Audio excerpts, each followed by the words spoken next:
ಹಲಸಿನಕಾಯಿಯ ಹುಳಿಯನ್ನ ದೇವಸ್ಥಾನದ ಶೈಲಿಯಲ್ಲಿ ಹೇಗೆ ಮಾಡೋದು ನೋಡೋಣ. ಹಲಸಿನಕಾಯಿಯನ್ನ ಸಿಪ್ಪೆ ಮೇಣ ಎಲ್ಲ ತೆಗೆದು ಕಟ್ ಮಾಡ್ಕೊಳ್ಬೇಕು. ಇದನ್ನ ಕಟ್ ಮಾಡೋದು ಸ್ವಲ್ಪ ಶ್ರಮ ಅನಿಸಿದ್ರು ಅದರ ಹುಳಿಯನ್ನ ತಿನ್ನುವಾಗ ಶ್ರಮ ಎಲ್ಲ ಮರ್ತು ಹೋಗುತ್ತೆ. ನಾನೀಗ ಕಟ್ ಮಾಡಿದ ಹಲಸಿನಕಾಯಿಯನ್ನ ಒಂದು ಪಾತ್ರೆಗೆ ಹಾಕೊಳ್ತಾ ಇದ್ದೀನಿ. ಒಂದು ದೊಡ್ಡ ನಿಂಬೆ ಗಾತ್ರದಷ್ಟು ಹುಣಸೆ ಹಣ್ಣನ್ನ ನೀರಿನಲ್ಲಿ ನೆನೆಸಿಟ್ಕೊಂಡಿದ್ದೆ. ಅದರ ರಸವನ್ನ ಕಿವುಚಿ ಹಾಕೊಳ್ತಾ ಇದ್ದೀನಿ. 1.5 ಟೇಬಲ್ ಸ್ಪೂನ್ ಅಷ್ಟು ಬೆಲ್ಲವನ್ನ ಹಾಕೊಳ್ತಾ ಇದ್ದೀನಿ.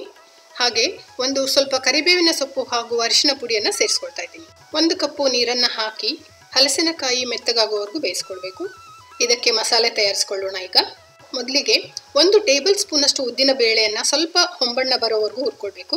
ಈಗ ಒಂದು ಮಿಕ್ಸಿ ಜಾರಿಗೆ 3/4 ಕಪ್ನಷ್ಟು ತೆಂಗಿನ ತುರಿ, ಹುರಿದ ಉದ್ದಿನ ಬೇಳೆ, 1 ಟೇಬಲ್ ಸ್ಪೂನ್ ಅಷ್ಟು ಕೊತ್ತಂಬರಿ ಬೀಜ, 3/4 ಟೇಬಲ್ ಸ್ಪೂನ್ ಅಷ್ಟು ಜೀರಿಗೆ, 4 ರಿಂದ 5 ಒಣಮೆಣಸಿನಕಾಯಿ, ಸ್ವಲ್ಪ ನೀರನ್ನು ಹಾಕಿ ನುಣ್ಣಗೆ ರುಬ್ಕೊಳ್ಬೇಕು.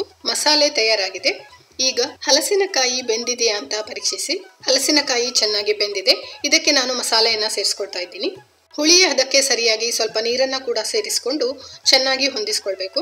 ಈ ತರಹ ಮಾಡೋ ಹುಳಿಯನ್ನ ಉಡುಪಿಯಲ್ಲಿ ಹಸಿ ಮಸಾಲೆ ಹುಳಿ ಅಂತ ಕರೀತಾರೆ. ಕೊನೆಯದಾಗಿ 1 ಟೇಬಲ್ ಸ್ಪೂನ್ ಅಷ್ಟು ಉಪ್ಪನ್ನ ಸೇರಿಸಿ ಚೆನ್ನಾಗಿ ಕುದಿಸ್ಕೊಳ್ಬೇಕು. ಸಾಸಿವೆ, ಉದ್ದಿನಬೇಳೆ, ಕರಿಬೇವಿನ ಸೊಪ್ಪಿನ ಒಗ್ಗರಣೆ ಕೊಟ್ರೆ ಹುಳಿ ರೆಡಿ. ದೇವಸ್ಥಾನದ ಶೈಲಿಯಲ್ಲಿ ಮಾಡಿದ ಹಲಸಿನಕಾಯಿಯ ಹುಳಿ ಹೇಗಾಗಿದೆ ಅಂತ ತಿಳಿಸಿ. ಧನ್ಯವಾದಗಳು. ಮುಂದಿನ ವಿಡಿಯೋದಲ್ಲಿ ಸಿಗ್ತೀನಿ.